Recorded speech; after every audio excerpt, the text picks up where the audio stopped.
Hi, I'm Steph. I'm a trainee sex therapist, and for Pride Month, I'd like to take you on a little whistle-stop book blurb tour of the books on my shelf that are going to be informing my training and my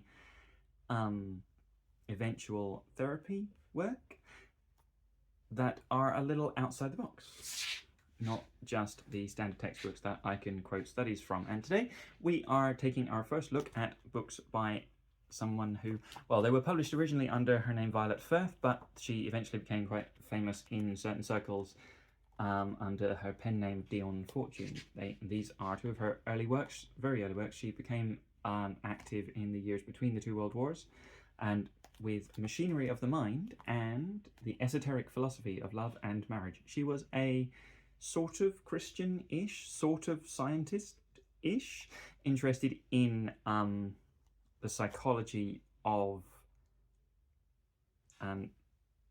faith healing and psychic mediumship and their evidence of untapped powers of the mind.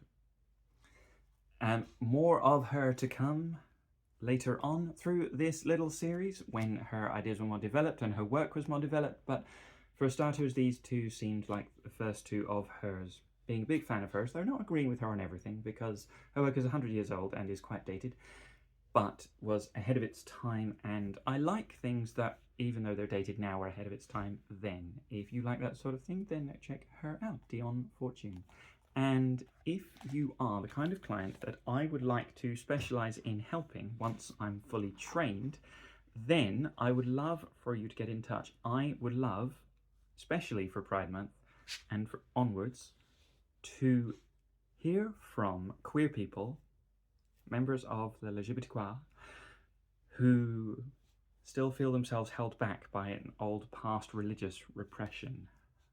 If your closet door was wedged shut by a Bible and some chains of that are still on your feet and some threads of that are still woven into your thinking and feeling, I would love to have some online one-to-one sessions with you to gain practice experience and see what support and guidance I can offer you. Whatever social media you found this on, please do get in touch. I would love to see you, and happy Pride.